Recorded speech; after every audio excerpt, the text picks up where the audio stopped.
January 1946. A freezing prison camp in Germany. 200 women. One terrifying order. "Sleep without your clothes tonight." The American sergeant said these words and walked away. No smile, no explanation, just 5 words that stopped every heart in that room. Outside, soldiers were unloading strange equipment. Metal drums, rubber hoses, tanks filled with chemicals. They sealed the windows, they blocked the doors, they put on gas masks. Inside, 200 German women were shaking, not from cold, from pure terror. They knew what was coming. Their officers had warned them. American soldiers were monsters.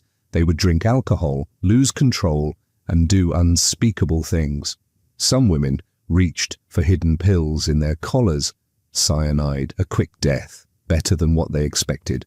But what happened next? Nobody could have predicted it. These women were about to discover something that would shatter every lie they ever believed. Something that would make them cry, but not from pain. Something that would change their lives forever. What did the Americans actually do that night? Why did they order women to undress? And why did many of these German women end up living in America and Britain for the rest of their lives? The answer is not what you think. If you love real stories from history that most people never heard, you are in the right place. Hit that subscribe button right now. Turn on the bell so you never miss our next story. And please give this video a like. It helps us bring more hidden stories like this to you. Now let us go back to that freezing night in January 1946. Back to those terrified women. Back to the moment everything changed. The barracks smelled of sweat, fear, and wood rotting from months of winter damp. 200 German women stood frozen in place. Sergeant Patterson had just spoken 5 words that stopped their hearts. "Sleep without your clothes tonight."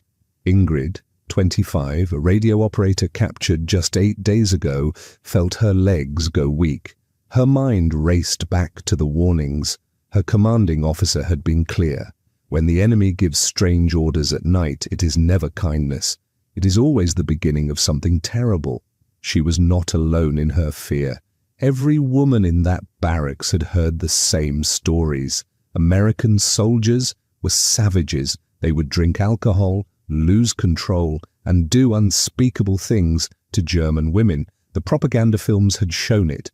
The officers had confirmed it. Now, the moment had arrived. Patterson's face showed nothing. No smile, no cruelty, no emotion at all. He simply gave the order and walked out into the freezing January night. The temperature outside was below 0. Inside, it was barely warmer. The women could see their own breath. Erica, 19, a former auxiliary worker, grabbed Annaliese's arm. "They will defile us," she whispered. Her voice shook with terror. Annaliese, 33, was an interpreter. She had translated the sergeant's words for those who did not understand English. Now she wished she hadn't. Through the dirty windows, they watched American soldiers unloading equipment from trucks, metal drums, rubber hoses, large tanks with pressure gauges. The machinery looked industrial, systematic, cold. Lotta, 23, a factory worker, felt her stomach turn. "It looks like the chambers," she said quietly. Everyone knew what she meant. Stories from the Eastern Front had described similar equipment. Sealed rooms, chemical fog, bodies carried out in silence. Were the Americans building the same thing here? The statistics of their situation were grim. Of the 200 women in this camp, 73 had been given small pills before capture. Cyanide, quick and painless, an honorable exit, their officers had called it. 2 women had already used theirs during the first days of captivity. They had chosen death over the unknown. Now, many others were reaching for those hidden pills, checking their collar linings, their sleeve hems, the secret pockets sewn into their underwear. Tonight might be the night to use them. Johanna, 29, a former school teacher, had no pill. The Americans had found hers during the intake search. They had called it suicide contraband and taken it away. She had cursed them then. Now she cursed herself for not hiding it better. "I would rather die standing than live on my knees," Marlene, 27, said firmly. She was a surgical nurse. She had seen death many times on the Eastern Front. She was not afraid of dying. She was afraid of what might come before. Some women began writing letters, final words to mothers, fathers, husbands, children, letters that might never be sent. Others prayed silently. A few simply stared at nothing, their minds already accepting the end. The American soldiers outside worked with quiet efficiency. They sealed the windows with rubber strips. They connected hoses to the metal tanks. They wore heavy gloves and carried equipment that hissed with pressure. Private Cooper, 24, from Ohio, checked the gauges on the main tank. He did not look at the barracks. He did not look at the women watching him through the glass. He simply did his job, step by step, preparing for something the women could not understand. "Why are they sealing us in?"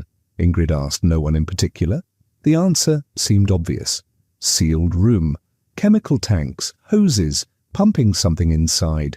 The pattern matched every horror story they had been told. The irony was cruel. These women had survived the war. They had survived the bombing, the hunger, the collapse of everything they knew. Now, in a camp run by the victors, they believed their final moments had come. But outside, the American soldiers were not preparing for murder. They were preparing for something else entirely. Something that would soon turn fear into confusion, and confusion into shame. The hissing grew louder. The hissing turned into a roar.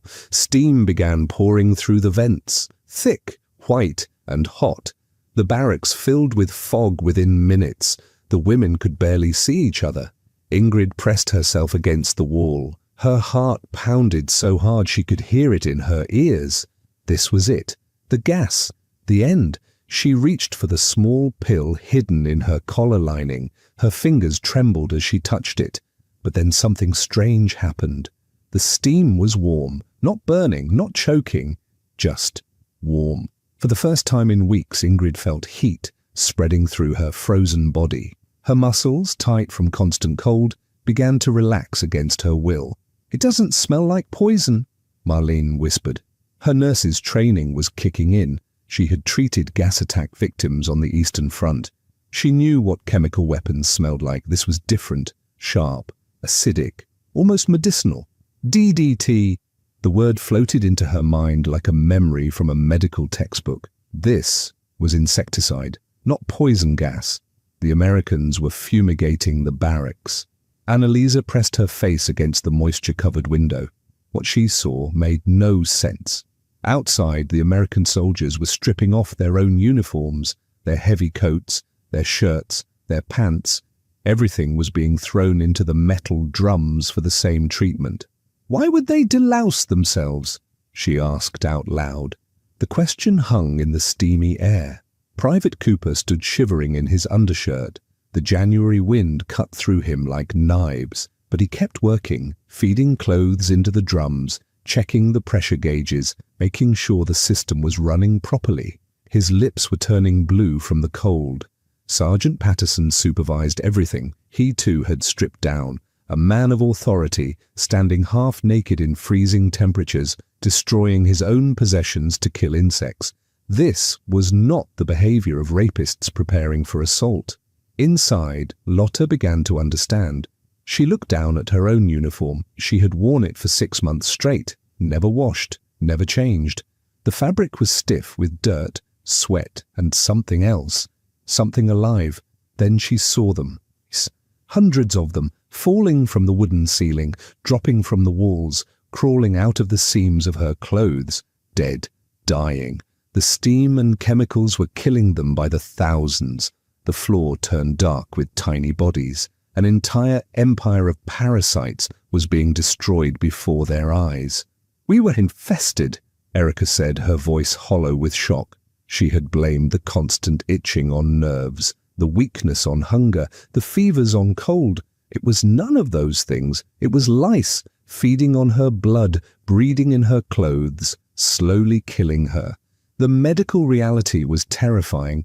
Over 90% of the female prisoners were infested with body lice. These insects carried typhus bacteria. Typhus had a 20% mortality rate. The incubation period was 14 days. By the time the first symptoms appeared, an epidemic was already unstoppable. The Americans weren't attacking them. They were saving them from a plague they didn't even know they carried. Johanna scratched the red welts on her arms. She had thought they were from the cold. They were bite marks, hundreds of them, each one a potential death sentence. The steam temperature climbed to 35 degrees Celsius. Bodies that had forgotten warmth now remembered it. Fear struggled against physical relief. The women were still afraid, but they were also thawing. Their rigid muscles softened. Their chattering teeth stopped. Dr. Harrison, 42, an American medical officer, appeared at the sealed window. He held up large photographs for the women to see. Magnified images of lice, diagrams showing how typhus spread, charts showing mortality rates. He wanted them to understand. This wasn't punishment. This wasn't cruelty. It was a desperate race against an invisible killer. Marlene translated the medical information for the others. 3 men died in the main camp yesterday. Dozens more are critical. Typhus is spreading. We were next. The 7-hour procedure continued. Steam, chemicals, heat.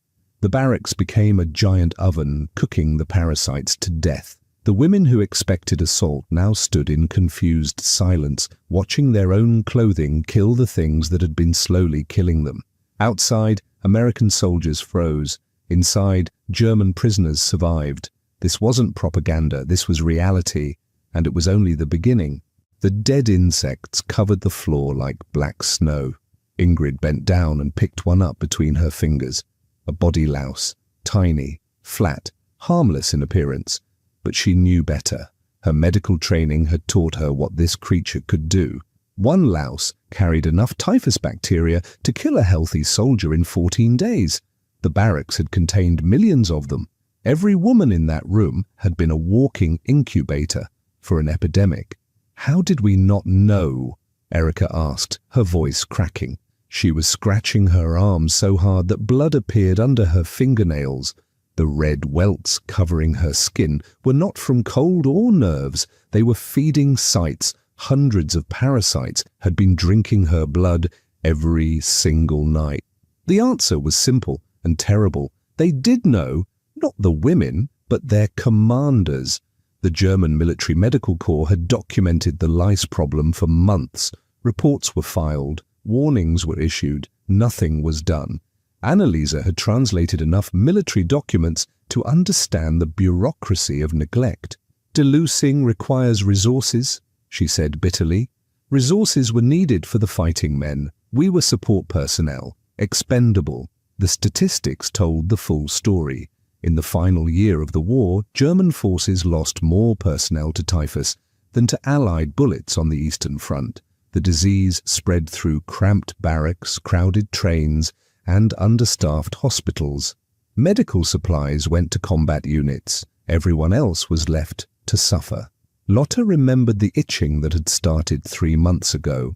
She had blamed it on cheap soap, then on stress, then on the rough wool of her uniform. Her supervisor had told her to stop complaining. Soldiers did not scratch in public. It showed weakness, so she scratched in private, at night, in the dark, while the lice fed and multiplied and prepared her body for disease. The German command had known about the infestation. They had simply chosen not to care. Marlene, the surgical nurse, had seen typhus patients on the Eastern Front. She knew the progression. First came the fever, then the terrible headache, then the rash that spread across the body like fire, finally delirium, organ failure, and death. The mortality rate was 20%. 1 in 5 died. Without treatment, it climbed even higher. 3 of us already have symptoms, she announced quietly. Her eyes moved across the room. Lotta's fever. Johanna's confusion earlier that morning. A 3rd woman in the corner who had collapsed twice during the night. Early stage typhus.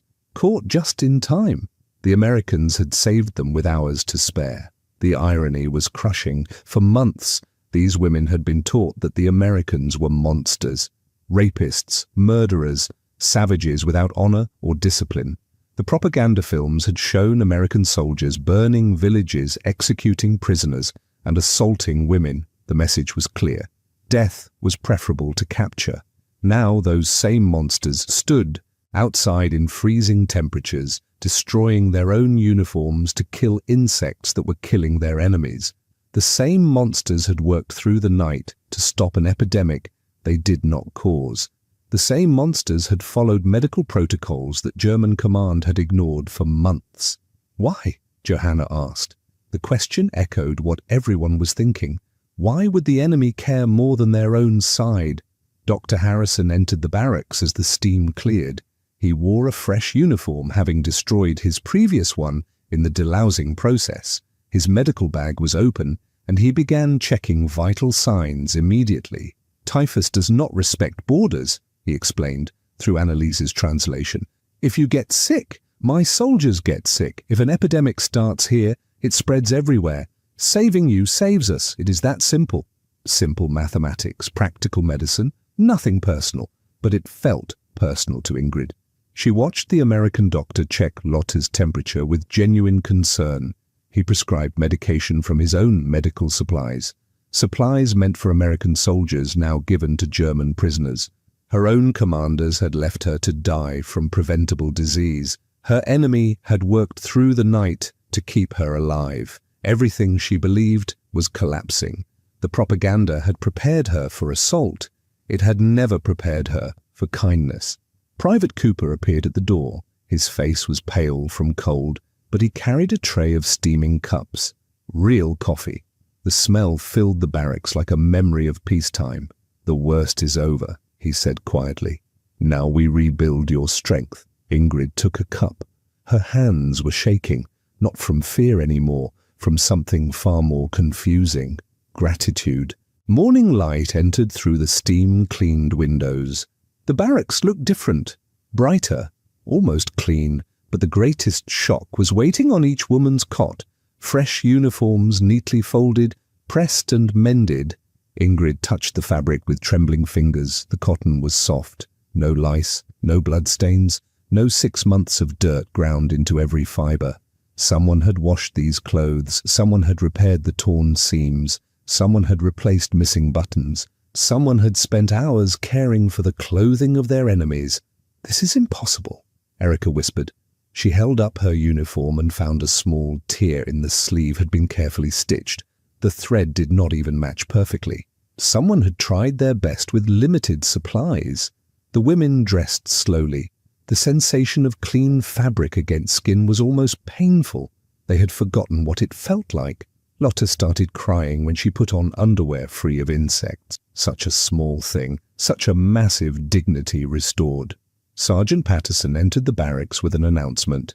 Breakfast will be served in 15 minutes. Full rations. Full rations. The words meant nothing to women who had survived on thin soup and stale bread for months. But when the food arrived, they understood. Real eggs, cooked meat, white bread with butter, coffee made from actual beans, not burned grain or ground acorns. The smell alone was overwhelming. Johanna stared at her plate. This is more food than I have seen in a year. The statistics behind this abundance were staggering. American military rations provided 4,300 calories per day to each soldier. German civilian rations had dropped to 200 calories. The difference was visible in every plate, every cup, every slice of bread, but it was the chocolate that broke them completely. Each woman found a small bar tucked into her uniform pocket. 2 ounces of British-made chocolate, a fortune in starving Germany, where sugar had disappeared years ago. Some wrappers had handwritten notes, "Stay strong," signed with initials, "You will survive," in careful letters. Private Cooper had spent his personal wages on these gifts. So had other guards. Enemy soldiers buying chocolate for enemy prisoners. The mathematics made no sense. The humanity made even less. Annalise bit into her chocolate bar and felt tears streaming down her face. The sweetness exploded on her tongue. She had forgotten this taste existed. She had forgotten kindness existed. "How do we process this?" Marlene asked. Her voice was hollow with confusion. "We were prepared for assault. We were ready to die. Instead, they give us chocolate. The cognitive collapse was total.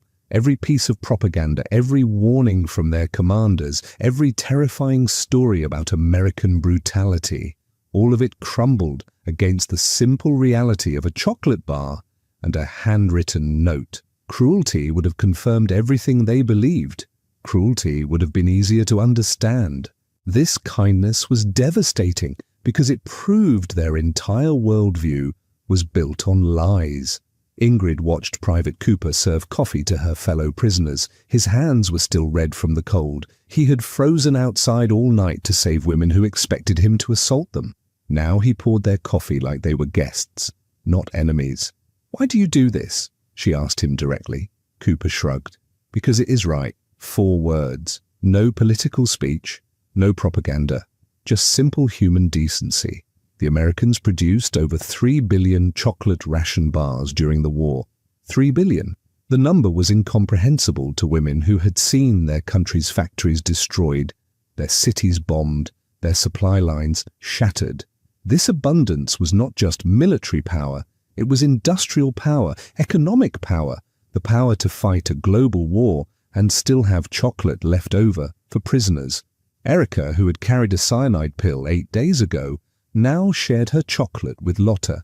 The girl who was told to choose death over capture was now choosing life over hatred. The transformation was not instant. Trust does not rebuild overnight. But something had shifted in that barracks, something permanent. Ingrid looked at her medical insignia. She was a trained nurse. The camp had wounded soldiers who needed care.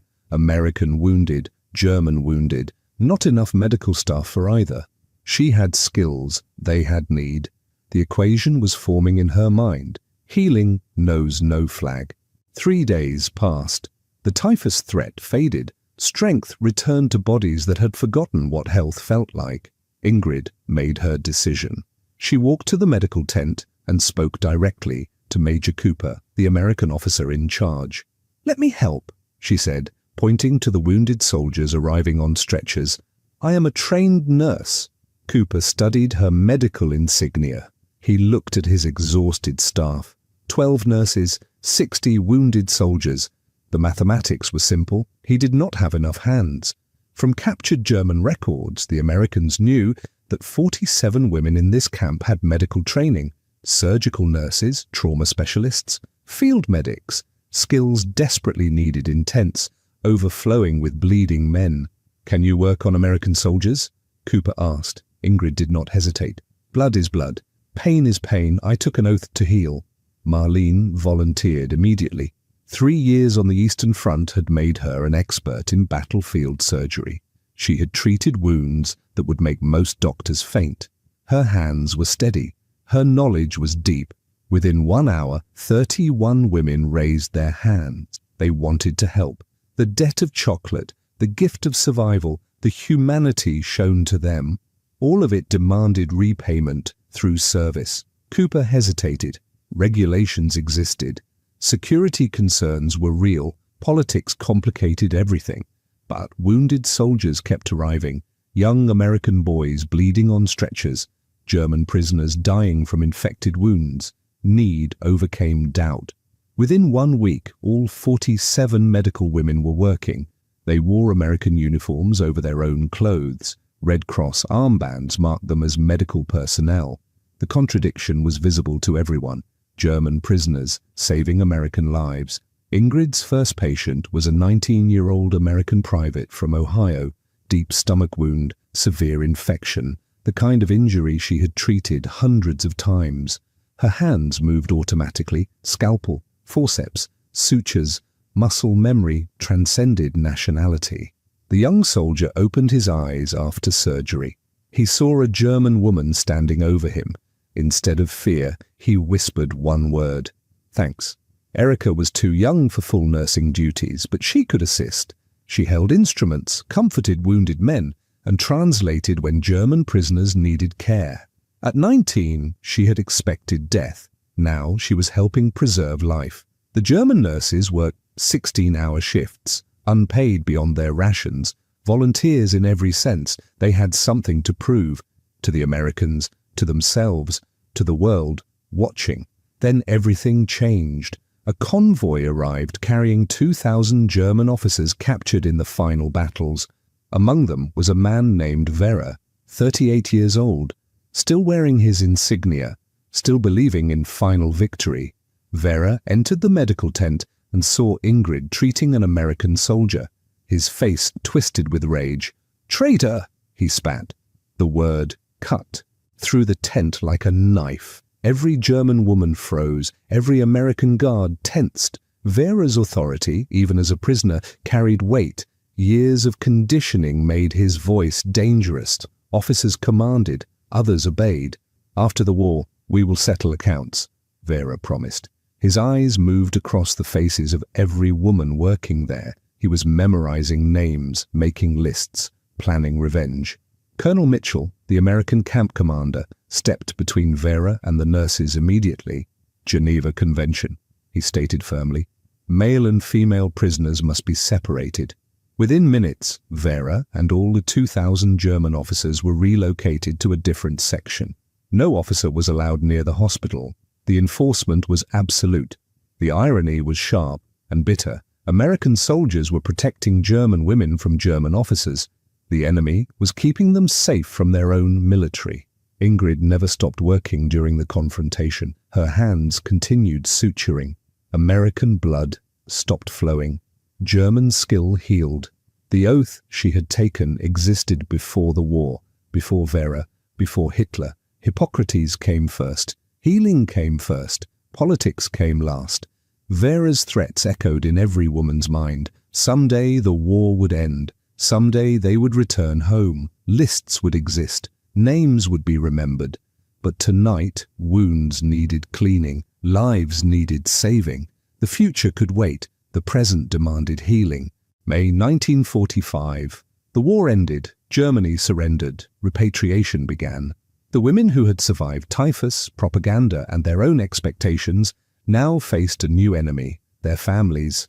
The letters arrived slowly. Each one carried hope. Each one delivered pain. Anneliese opened her letter first. Her husband of 20 years had written 3 sentences. "You lived. You helped the enemy.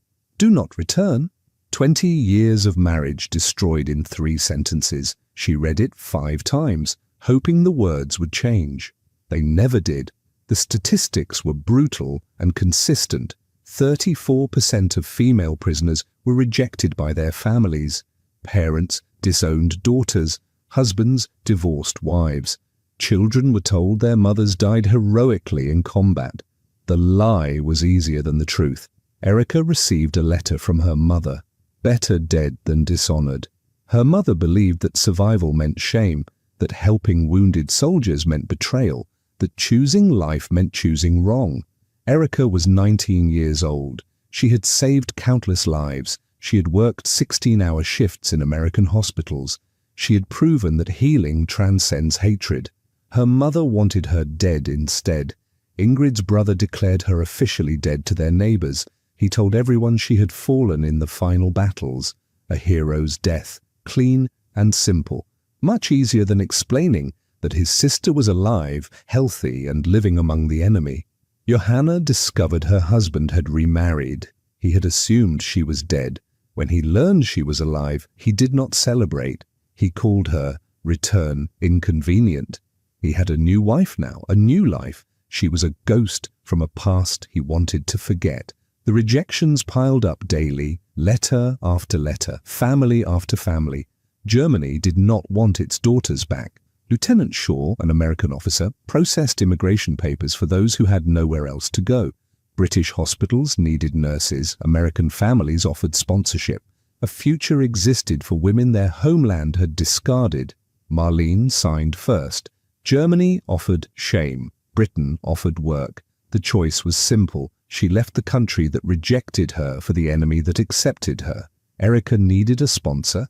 At 19, she could not immigrate alone. A Methodist family in Yorkshire agreed to take her.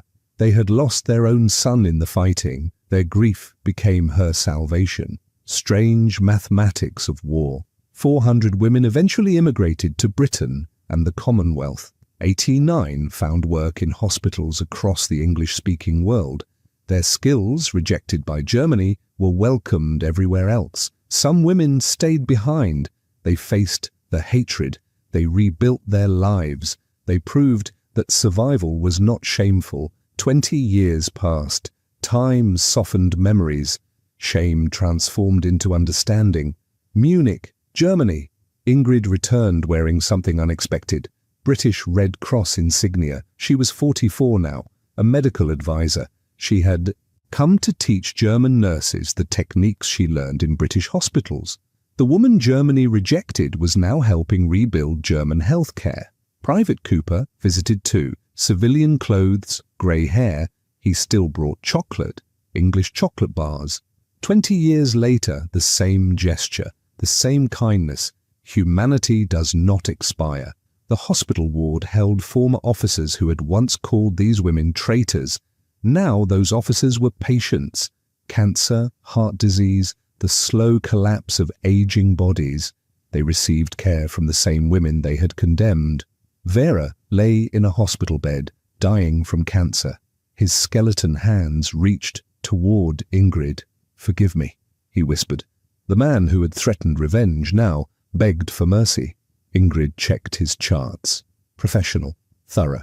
The oath she kept when he demanded betrayal still guided her hands. She held his hand as he died. Traitor, comforting accuser, healer transcending hatred. Erica wrote from Yorkshire, married, a teacher, 3 children. She sent medical supplies to German orphanages, paying forward the chocolate and kindness that saved her life. The clean uniform from that January night now sits in a museum, a symbol of transformation, of dignity preserved, of enemies becoming human. 6 words had terrified them. Sleep without your clothes tonight. What followed was not assault. It was salvation, not cruelty. It was chocolate, not hatred. It was healing.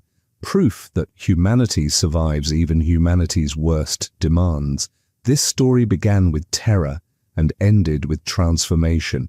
200 German women entered that barracks expecting the worst humanity could offer. They received the best instead. Steam replaced gas. Chocolate replaced cruelty. Healing replaced hatred. The propaganda they believed was destroyed not by arguments, but by simple acts of decency. Clean uniforms, hot coffee, handwritten notes tucked into pockets. 20 years later, former enemies shared chocolate and coffee again. Former prisoners taught in the hospitals of their captors. Former accusers begged forgiveness from women they had threatened. The cycle of hatred was broken by the stubborn persistence of human kindness. Some truths transcend war. Blood is blood, pain is pain. Healing knows no flag. And sometimes the enemy you fear most becomes the friend who saves your life.